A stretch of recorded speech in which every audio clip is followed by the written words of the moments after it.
I'd like to thank everyone here that invited me to tell my side of the story as a child born from surrogacy and now fighting against surrogacy.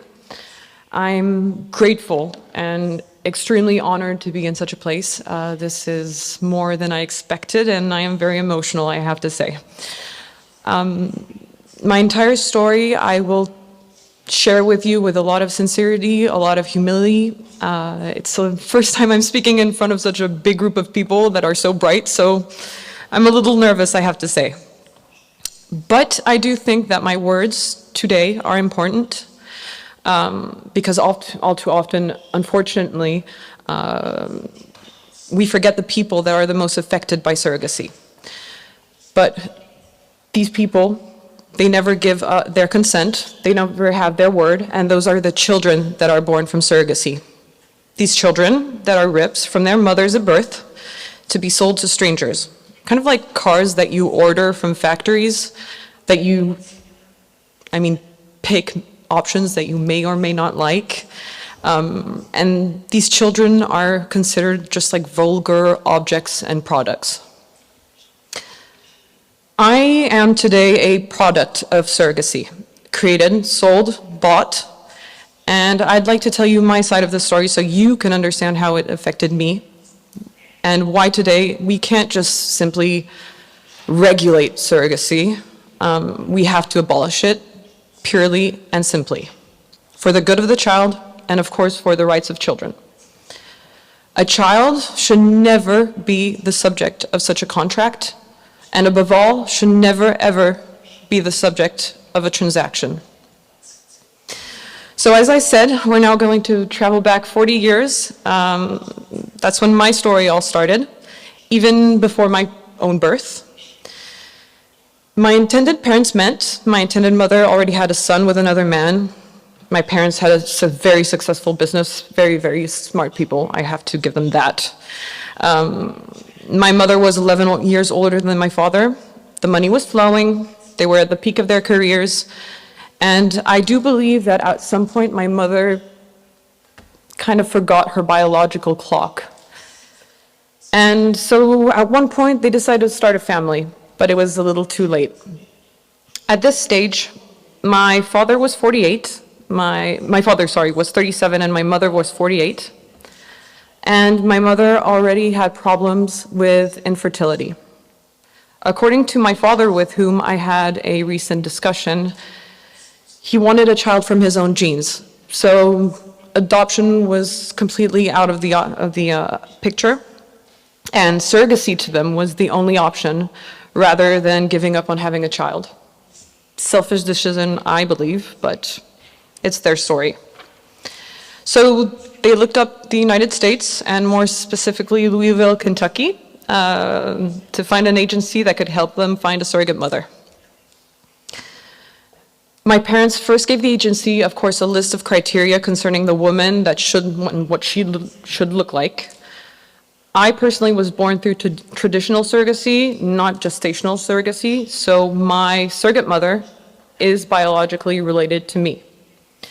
Even though, to my opinion, it makes absolutely no difference if the mother is biologically linked to the child or not, because to me, the mother is the one who has the child inside her womb for 9 months and, of course, gives birth to the child. About a year goes by, we're in 1991. My parents had a surrogate mother, but she wasn't holding the embryos. And so they had to be rematched with what would be my biological mother. And thankfully, she got pregnant only 2 months after signing the contract. It's often said that the agencies look at women's psychology through very thorough tests, that they make sure they don't have any debt to pay, but we know that that's not true. $14 billion was the surrogacy market in 2022. And do you honestly think that we're going to look too closely at women who might even lie during their interviews? I don't think so. My case is a perfect example. My biological mother, and she wasn't mentally stable. She had a huge history with depression. But on top of that, just before I was born, she had lost a son, age of 2.5 years old, in an absolute tragic domestic accident. So I think you can put yourself in her place. Mentally, she wasn't there at all. She was completely devastated after that. She was in debt, and she had to put on a brave face for her family, her children, and her husband. This agency that only saw what it wanted to see when it hired her, and that's the money that she could generate. They abused of the situation of a woman that needed money to feed her children and pay her bills. So I was born on December 10th, 1991, a date that was chosen actually by my intended parents because, funny enough, it fell between my intended mother's birthday, who was born on December 5th, and my biological mother, who was born on December 15th. I had to be a Christmas baby, actually. But even that was decided for me. Can you imagine? In surrogacy, births can even be planned out and decided, and I'm not quite sure how that is in the best interest of the child. And that's where it gets a bit emotional for me. As soon as I was born, I wasn't placed in the arms of my biological mother. The mother who had carried me for 9 months, the one who fed me, the one who spoke to me, the one who I felt every emotion invade her when she was pregnant, the one who in the end was the only person I knew. No, I had to take the great leap of the infant out of my mother's womb into the cold, austere world, the hospital lights, and I had to be sold and finalize the transaction into the arms of my adoptive parents, whom I didn't know. And that, unfortunately, was the first trauma that would write the rest of my life, the trauma of abandonment. So as a child, I was already showing signs of the trauma of abandonment. My parents couldn't leave me. I would be hysterical. I was a very complicated child. I was always afraid of rejection. I had trouble making friends. My parents couldn't leave me anywhere. Sleepovers, parties, I would go in this hysterical crisis. And so they couldn't leave me. I was just afraid, unfortunately, that I would suffer a second abandonment every time they left me. But at that point in time, I was already going through an inner battle. How could I build myself without knowing where I came from? During my adult life, things got worse. I sank into alcohol, addictions. I even was raped because I was constantly putting myself on edge. I made several suicide attempts. My life wasn't the best. I had a hard time having normal friendships. I would suffocate people because I was afraid that they would leave me. I was alone. I was very, very lonely. I sank into a lot of depressions. I'm sorry. I was also never able to find a good job. I wasn't stable. And I had a hard time finishing my studies. Then, thank God, I met my husband, who gradually helped me rebuild my life as it is today, with a lot of patience, a lot of love. He let me lash out all my emotions and understood exactly why I reacted the way I would. Today I have 3 beautiful children, but unfortunately they in turn suffer from my traumas. My daughter, my oldest, Eleanor, suffers from the trauma of abandonment, and my son Theodore, my second, suffers from the trauma of rejection.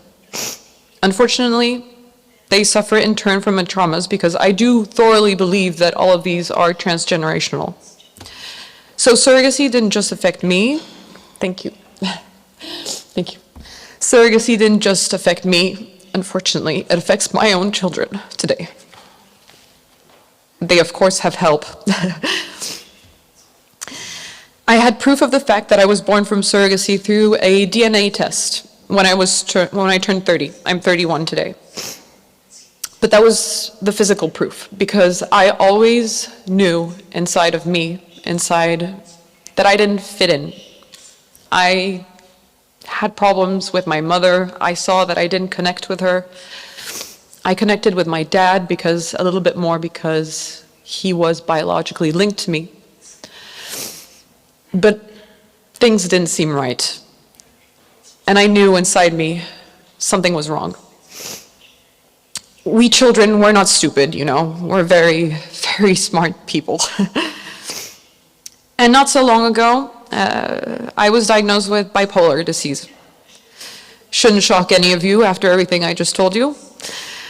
My biological mother, so my surrogate mother, she herself battles with mental issues. And I do believe I inherited that from her. But how could I know? I never had access to my medical records on her side, and everything was hidden from me. And she could have lied during the process, eventually. In fact, when I got pregnant from my first child, Eleanor, I was scared to death. I was scared to death because I didn't know what I would be passing on to my baby. Cancer, a genetic disease, mental health issues. It's mind-boggling to me to find that it's in the best interest of the child to hide all of this information from them all of their lives. Sorry. And that is a brief summary of my life. Very, very brief. I could speak for hours on my life and all the problems that surrogacy has caused me. There are always consequences. Look at me. Two people, my intended parents, 31 years ago, they made a small decision, then a bigger one, and then a more trivial one. And one decision after another, I came to the world. And on that day, I was the consequence of a small choice made by two people at a time when I didn't even exist. And this choice, it defined my entire existence. I'm a consequence, and I hope that soon it will be me who will bring about consequences to abolish the atrocity of surrogacy. But be careful, in my words, you'll never see me blaming my parents. They used a process that was just an option offered to them on a silver platter, and they didn't have the strength to resist it. Today, I don't feel any hatred for them. I don't blame them. I love them. But however, I do blame the system that is slowly but surely allowing surrogacy to be legalized. First, we approve the use of surrogacy for medical reasons, such as infertility. After, we accept it for social reasons. And then we accept it for anything and everything. And for reasons of human trafficking, the sale of children, the unavailability of the human body, for ethical, bioethical reasons, surrogacy has to be abolished. But in my humble opinion, and I'm not a doctor or I'm just a child, the greatest reason to abolish this monstrosity is for the sake of the child, for his or her rights, for a psychic balance that he or she, like me, may never ever regain. And I'm just going to finish with this. And this is to all of you that may think that this is normal, surrogacy is normal and we should maybe regulate it. If just one child like me has encountered so many problems in his or her life as a result of surrogacy, that should be enough to convince all of you that there's nothing good about this process and that nothing can make it ethical, despite all of your attempts to persuade yourself otherwise. Thank you for your time.